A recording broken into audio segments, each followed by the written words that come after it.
अभी मैं इस वक्त हूँ खरसवां चौक में और ये जो आप मेरे पीछे देख रहे हैं ये खरसवां केरसे मुंडा चौक है। झारखंड लोकतांत्रिक क्रांतिकारी मोर्चा से यहाँ सिरजू नायबरू जी को खरसवां विधानसभा से टिकट मिला, जो कि उसके स्वागत में गाजे बाजे के साथ यहाँ पर समर्थक मौजूद हैं और अभी केरसे मुंडा चौक में माल्यार्पण करके उतर रहे हैं।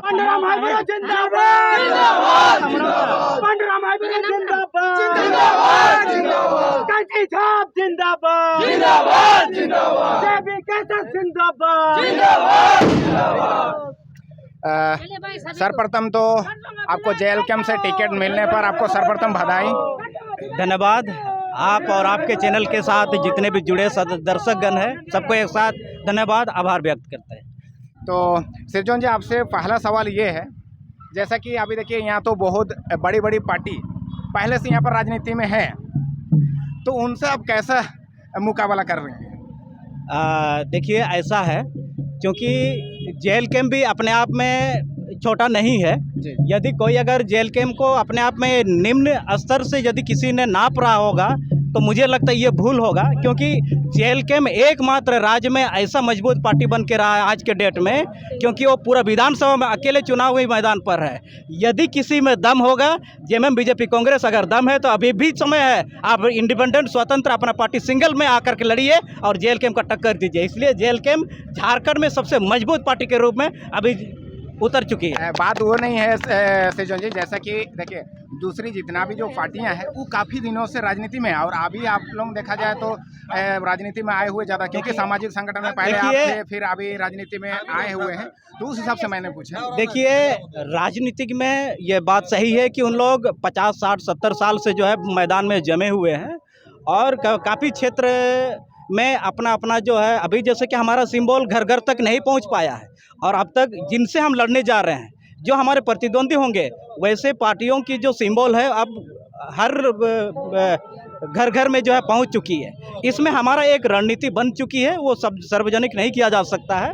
इसमें हम लोग एक स्ट्रैटेजी के तहत हम लोग लोगों के बीच में जाएंगे और लोगों के मन में अभी खुशी आ चुकी है कि हाँ, हम लोगों के लिए एक नया माहौल और नया जोश के साथ हम सबों के बीच में एक न्याय की जो गुहार जिस पर हम लोग उम्मीद कर रहे थे वो हम लोगों का एक कदम आगे बढ़ चुकी है। लोगों में खुशी की लहर है और हम लोग भी इसी मुद्दे के साथ जो हम लोग जाएंगे। हाँ, ये बात है कि हमारा पार्टी में मुद्दा मजबूत है और इसी मुद्दा को लेकर के हम आधार मानेंगे और विधानसभा फतेह करने जा रहे हैं। जैसा कि यहाँ पर काफ़ी सारे जो यहाँ पर राजनीति जो जेएमएम भी यहाँ पर राजनीति किया हुआ है और जेएमएम से भी कैंडिडेट आए हैं, बीजेपी से भी कैंडिडेट आए हैं एवं अलग अलग पार्टियाँ से भी हैं। तो जितना भी आज से पहले जो जितने भी नेता जो राजनीति किए और जितना भी जो नेता है उन्होंने क्या नहीं किया जो कि आप लोग वो चीज़ को जनताओं के लिए करना चाहेंगे? देखिए, सबसे पहला अभी खरसवां विधानसभा बगल में कंपनी है। इस कंपनी में अभी भी जिन लोगों ने कंपनी को ज़मीन दिया है वो लोग आज भी आधी रात को अपने आप को देखते हैं, तो वो लोग आज भी रोते हैं। ये चीज़ किसी पार्टी ने नहीं किया जो हम करने जा रहे हैं। दूसरा, हमारे यहाँ जो प्रभावित क्षेत्र है, जमीनदाता का बात नहीं किया, प्रभावित क्षेत्र के जो लोग हैं जो रोजगार के लिए तरस रहे, वैसे लोगों को रोजगार के लिए उसी क्षेत्र में जो योग्य रखता हो वहाँ पे हम लोगों को एंगेज करने का काम करेंगे, जो अभी तक किसी राजनीतिक पार्टी ने नहीं किया। शिक्षा के क्षेत्र में ठीक इसी प्रकार से काम करेंगे, रोजगार के क्षेत्र में काम करेंगे, विस्थापन के क्षेत्र में काम करेंगे, पुनर्स्थापन के क्षेत्र में काम करेंगे। काफ़ी सारे हमारे पास मुद्दा है जो बाकी किसी ने नहीं किया है। जैसे कि अभी जो जितना भी जो वर्तमान में सरकार है और जो मतलब केंद्र में सरकार है, उन पार्टियों के द्वारा 1000 रुपया 2000 रुपया बांटने की योजना चलाई जा रही है, उस पर आप क्या कहना चाहेंगे? देखिए, लोग समझ चुके हैं। अचानक कोई भी चीज़ को देखते हैं तो अचानक सा वो अट्रैक्शन हो जाता है, लेकिन जैसे जैसे समय बीतते गया, गांव घर के हमारे जो माँ बहनें हैं उन लोग समझ चुके हैं कि भाई ये लॉलीपॉप हमारे लिए है और ये निकट चुनाव को देखते हुए ही ये सब किया गया। लोग समझ चुके हैं, जान तो समझ चुके हैं। यदि किसी क्षेत्र में नहीं समझ पाए तो समझाने में हम कामयाब होंगे, हम समझाने में जाएंगे। तो इस तरह का जो योजना जो अभी चुनाव से पहले लाना, ये एक तरह से देखा जाए तो ये अच्छा है कि बुरा है? देखिए, इस तरह का योजना सरासर गलत है। ये किसी स्वतंत्र इस लोकतंत्र देश में किसी का मन को आप अपने ओर से इस प्रकार से आप चुनावी मुद्दे को लेकर के नहीं कर सकते। ये किसी का मन का लुभावना देना, आप किसी न किसी आर्टिकल का आप उल्लंघन कर रहे हैं। यदि वो अगर शिक्षित होंगे, वो अगर शिक्षित हो जाते हैं, जागरूक हो जाते समय रहते हुए, यदि आपने, हम मैया योजना का बात नहीं कर रहे हैं, मैया योजना किस लिए लोग जान चुके हैं, लेकिन गोदी योजना का जो है वो लोगों को लुभावना दे रहे हैं। लोग समझ चुके हैं, मानहानि के दायरे में इन लोग कटघरे में खड़े होंगे।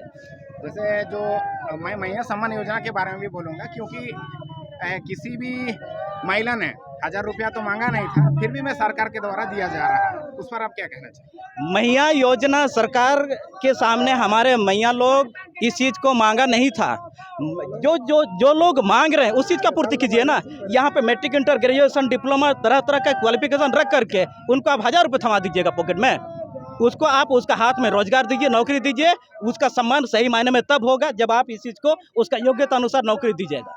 जो यदि आपकी सरकार बनती है तो शिक्षा को लेकर के आप लोग सर्वप्रथम क्या कदम उठाएंगे? देखिए, शिक्षा को हमारा बेस रहेगा, क्योंकि हम भी पढ़े लिखे हैं और हमारे टीम में, हमारे पार्टी में पढ़े लिखे लोग ही है।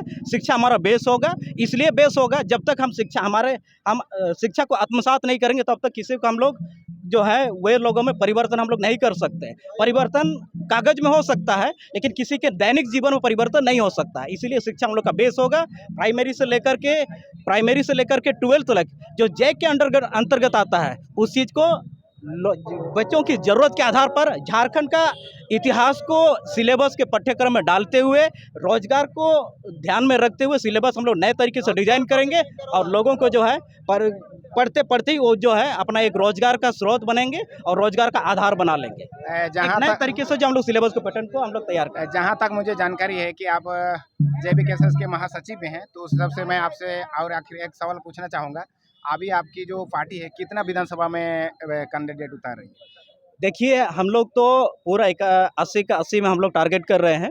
मनोनीत वाला सीट पर हम लोग विचार कर रहे हैं, लेकिन अभी तक जितना फॉर्म गिरा है 70 फॉर्म गिरा है, 70 हमारा तय है और बाकी जो है बाकी 10 में भी हमारा विचाराधीन चल रहा है। वैसे योग्य प्रत्याशी आते हैं तो हम इंडिपेंडेंट पूरे विधानसभा 80 का 80 सीट हम लोग चुनाव लड़ने जा रहे हैं। तो देखिए, जैसा कि आपकी पार्टी जो है आंदोलन से उभर के आगे आई हुई है, क्योंकि कुछ चीज़ ऐसा जो वर्तमान सरकार या जो पहले का सरकार ने नहीं किया है, जो कि वो चीज़ आप लोग करना चाहते हैं, उसको लेकर के आपने ये नया जो पार्टी बनाई हुई है। बिल्कुल। तो अभी जैसा कि कितना प्रतिशत जो आप लोगों को लगता है कि चांस है कि आपकी सरकार बन सकती है?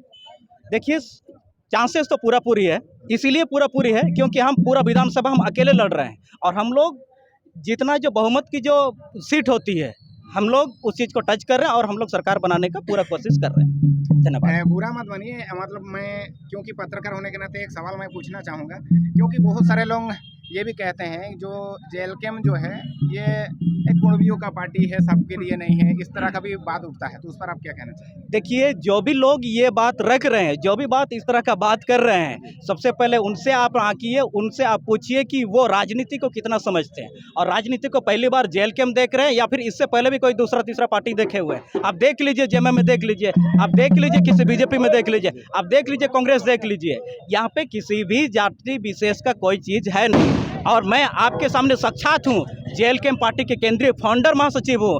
मेरे नाम से पार्टी का रजिस्ट्रेशन हो चुका है। आप कैसे बोल सकते हैं कि ये महतो की पार्टी है? देखिए, राजनीतिक पार्टी किसी जाति विशेष का, समाज विशेष का नहीं हो सकता है। राजनीतिक पार्टी समूचे आम जनता और जनमानस का होता है। धन्यवाद सर। जहाँ तक यहाँ पर जितने भी शायद हमारे जितने भी जनताओं का सवाल जो था, जो उन सबका उस सभी सवालों का जवाब जो आप सबों को मिल चुका होगा। यहाँ के जो खरसों विधानसभा के जो प्रत्याशी है वो पूरी जितना भी सवाल करना था मैंने सवाल कर दिया।